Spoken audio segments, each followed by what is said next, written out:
If you have, say, 10 of us together all standing looking at one life form of nature, each of us is having a unique experience.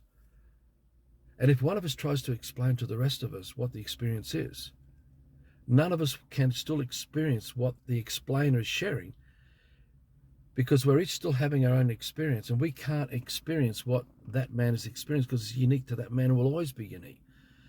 But through this occultic thing that was formed by this man who was the first to fall, he had to create a way to deceive people into believing that this is the correct explanation about what we're experiencing through our senses. So we have daffodil as yellow. So every time we all look at the same life, we're all thinking yellow, thinking daffodil, and all the scripts that come up with it. And then in each relationship, just like I said about the hands full of water, the particles, you're holding a bucket full of water, and each unique particle of water and its relationship with each other, this man constructed a language of fiction to contain information of each individual experience, from the blade of grass in connection to the grasshopper, and connected to each cockroach or whatever it's crawling through the grass, and all the other microbes and other little insects that all connect to the trees and the bark, and the relationship that the tree has, and the mycelium fungus under the ground, and on it goes. Everything is been made into fiction, recorded and held in books, and all we can do is recall the explanations, instructions, education, suggestions, indoctrination, inculcation, brainwashing, the definitions.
Well, hello there.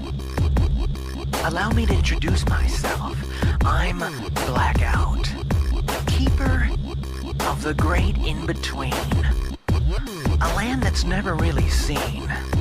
Before origins, after destinies, that's where I hang out. But enough about me.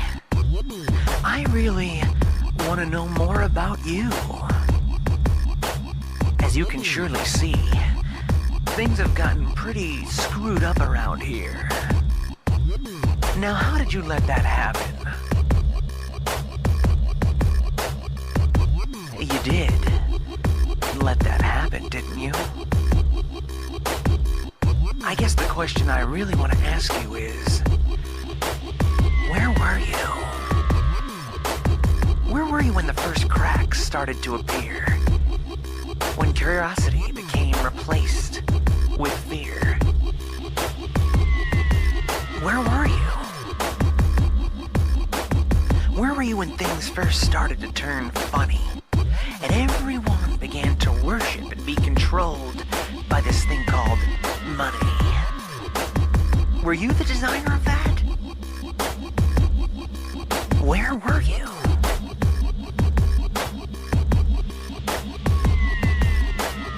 Where were you when they formed this thing called country? I never heard of that from a monkey. Where were you? Where were you when they decided that you were a number? I don't recall you making any thunder about it. So where were you? Where were you when they started changing the schools into state brainwashing tools? Weren't you in class? No? Well, where were you? Where were you when they made the hours 9 to 5? Where were you when they just made the hours, period? Were you even alive? Did you agree? Where were you? Where were you when they formed the secret societies of infinite varieties? Were you a member? Well, if not, where were you? Where were you when they started suggesting you just take the pill and keep your mouth shut? I don't recall hearing you object. So where were you? Where were you when they first started putting the drugs in the water? Oh, and let me clarify, not the good drugs, mind you. I don't remember hearing a gurgle out of you, so where were you? Where were you when the chemtrails corrupted the air? Were you even there? Was that you in the sky? Well, where were you? Where were you when they took all of the energy out of the food? How can you eat that garbage, dude? Where were you? Where were you when they first told you you were sick? Do you think it was the tainted water, the polluted air, the Frankenstein food that did the trick? Maybe. Where were you? Where were you when they took all of your possessions away? It's the banks now. Didn't you have anything to say? Anything at all? Where were you? Really? Didn't you learn your lesson from playing Monopoly? One person gets it all in the end. I know where you were. You were asleep. And so we're recalling definitions that form a fake perception of reality, but we believe it to be reality. And this is the matrix. And every aspect of the matrix is a thought of fiction tied to another thought of fiction that begins to form letters into words, whether it's numbers associated for quantities, values, measurements, dimensions, levels, planes, galaxies, universes, higher beings, other realms, on it goes, all this stuff, including calendar, yesterday, tomorrow, seconds, minutes, hours, days, weeks, months, years, calendars, BC, AD. All this is made up. None of it's real. But the more we have become brainwashed into the matrix to associate all the individual constructs and concepts to form the communication that we call today the New World language, English, or any alphabet language, we are calling up the dead. Now, what I'm meaning by when we're calling up and raising up the dead, we're calling out the dead, raising up the dead, which is what they talk about in the Bible, because that was the main blueprint of this master plan. Was the Bible was the main blueprint of these occultists to bring about this one world system, one world government of sameness, where everybody's in a cashless quota system, still answerable to another man, where the hierarchy of this structure, international, one world government, one world law, one world military, one world power, structure, like the Federation behind Star Trek that I mentioned in the previous video, would have at its pinnacle a man that the Christians would call Antichrist, and overseeing a global phenomena of fiction where most don't even realize it's fiction. They all believe it's to be reality, and it's true. Now, all this can only come about through ritual sacrifice. And this is why you see this in every civilization, this ritual sacrifice. Because they had to use man to capture the emotions of man's trauma through when you imagine taking a child or a backpacker or a teenager or a man or a woman, and you put them down, and they can't escape, and the commitment is to kill them, and you start putting things into their bodies to make them bleed as you torture them. You put an implement, it's like an Egyptian implement around their neck, and you choke them, and I'll show you these photos. Choke them.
And you bring them close to death, and at the point almost taking to death, you release it, let them come back again. And they do this again and again. This is going from the white to the black, from the black to the white, from the white to the black to the black to the white. Because we're going from the consciousness of senses, where everything is around us as far as wide as we can hold the senses of life, which is undefined, it's not in our heads, to then holding it in our heads through recorded alphabets, so we can recall the suffering of the dead, where they took them to death and took them back out, took them back until they finally killed them, and then and used their blood to form the letters of bloodletting, with the intention of the priests who are behind this, these high priests of the occults.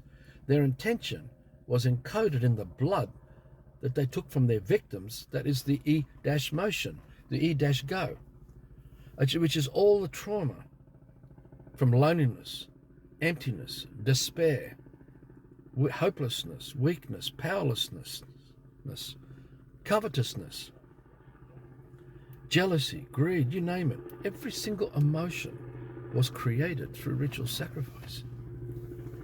And through their sexual orgies they do since.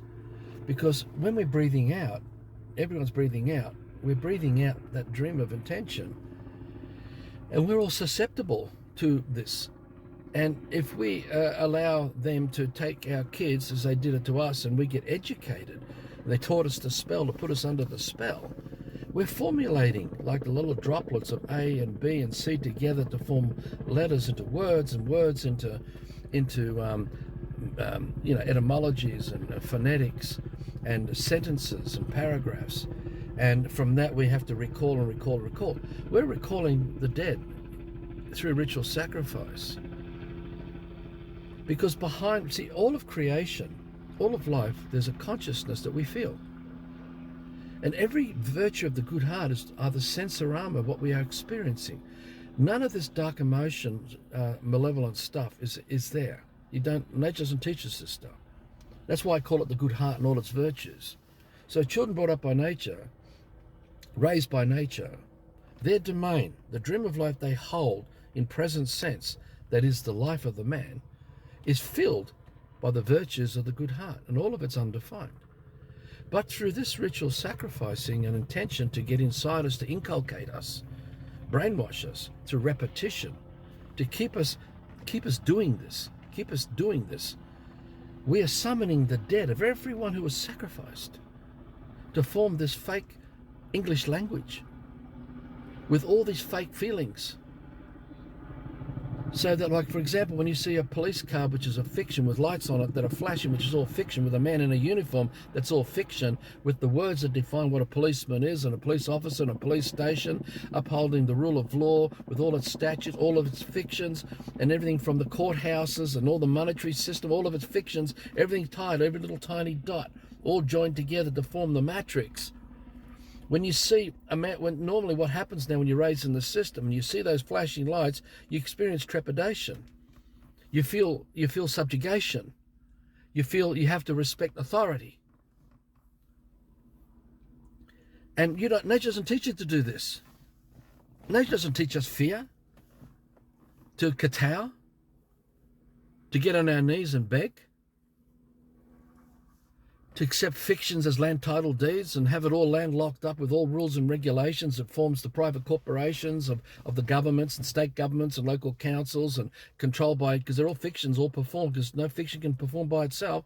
It needs man acting as the fiction. So everything of fiction has got a man acting, and the man who's acting is raising up the dead.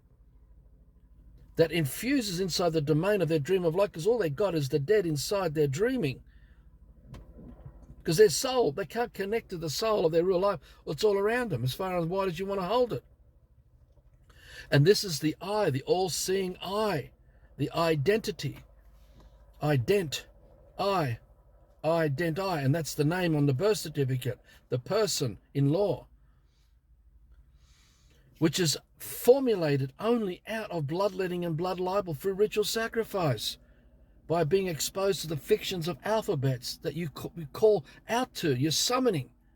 And so this is why we see today divorce, chaos, because all the emotions are behind Christianity, Judaism, Mohammedanism, Buddhism, atheism, liberals, Democrats, Republicans, Greens, alternatives, dropouts. Doesn't matter. They all come with emotion. There are natural feelings. So everything that's constructed, for example, when you look at the system, you look at a building, the building is not in your senses. You're not sensing the building. See, in nature, you're sensing mountains and valleys and living things. Everything has a purpose.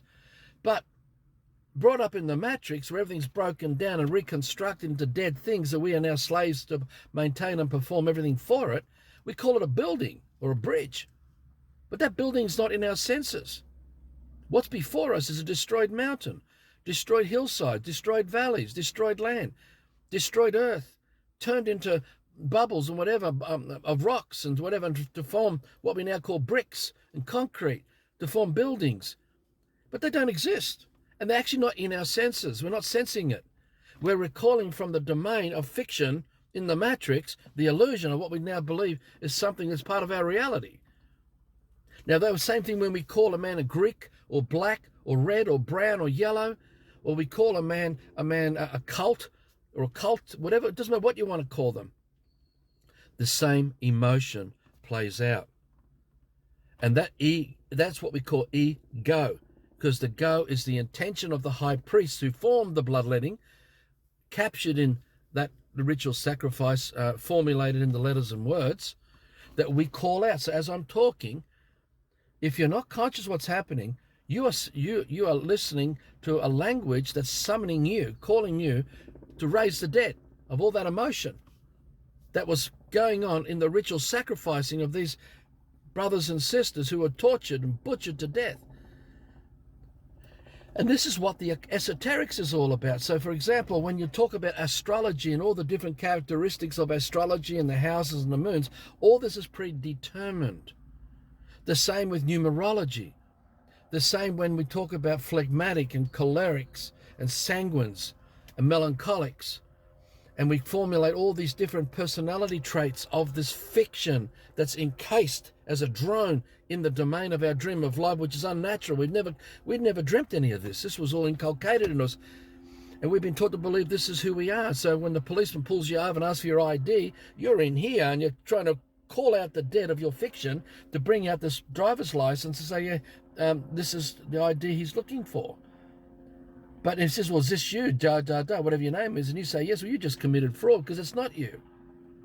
Because it's a fiction. You're not there.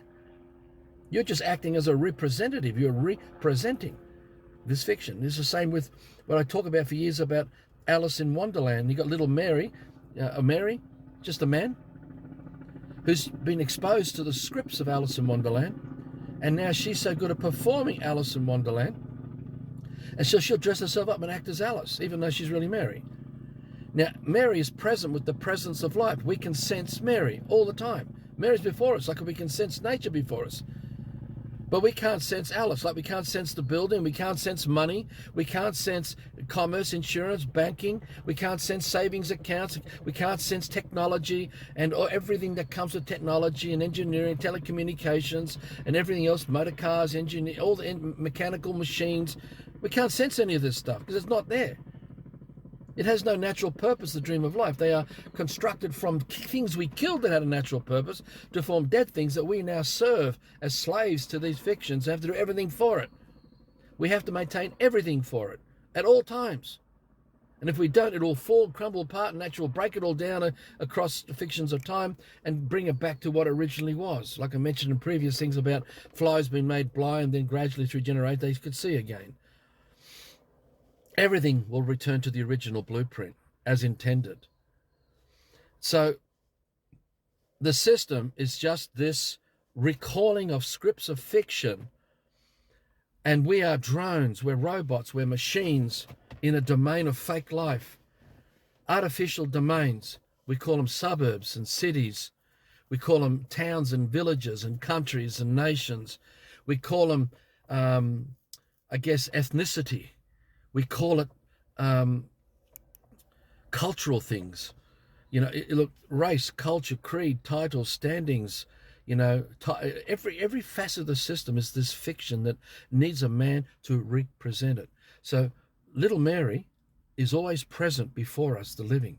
So even when we walk into the household that she's transformed into Wonderland, and she's used all the furniture as the props, and she's even got dolls and that to be part of the characters of her play, of her fantasy. None of this is happening. So even Alice is not present with the presence of life. We can't pre-sense Alice.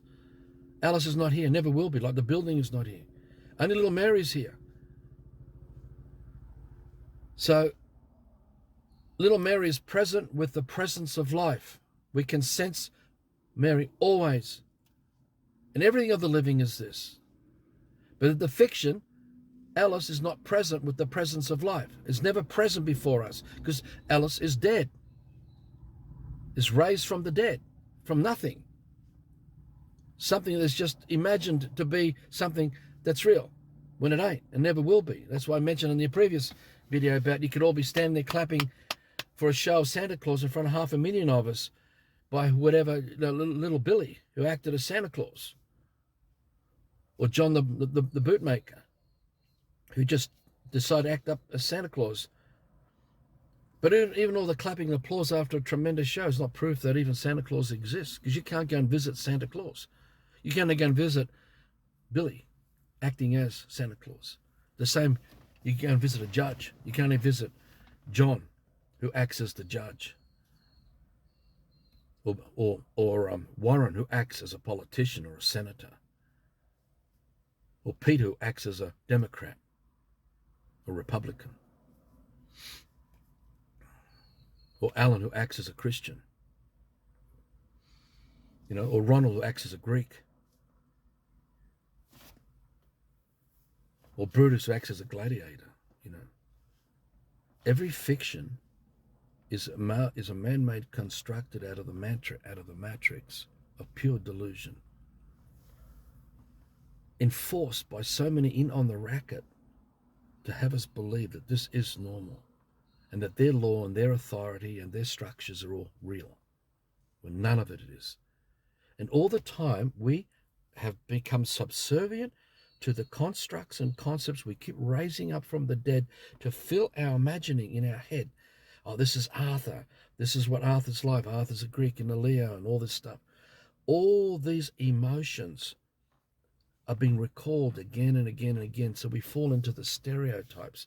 We are stereotyping, predetermining the fiction that we perform as Arthur or Jill or Mary or Meredith or Marilyn, Margaret.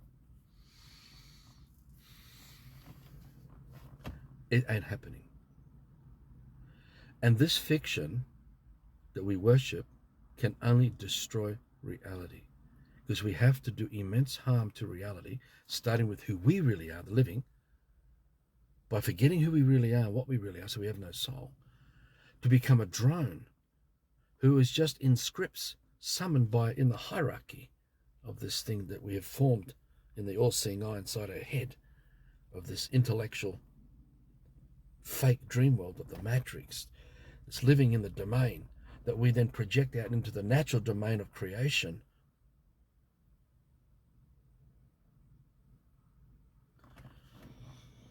And we're wrecking everything. To have petrol, to run cars, to run the stock market, to run the banks and the insurance, to play the game of money, this fake black thing we call money.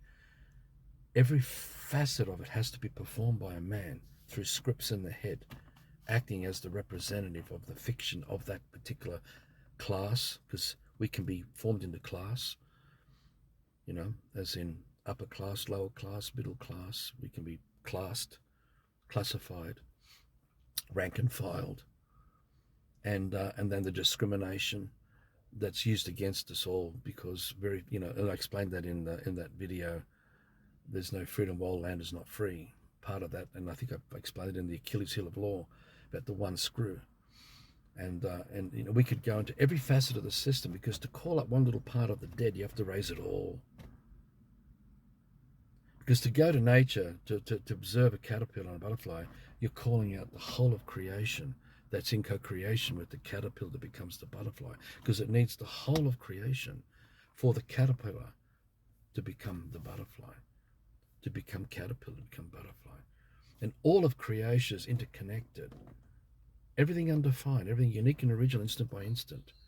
So that's why there's no daffodil is yellow, because the life form, its purpose, its sensory is changing naturally, instant by instant. So we have to tune in the present sense to the purpose of living things, so we don't listen to the scripts in our head when we want to tune into everything around us. That is the truth.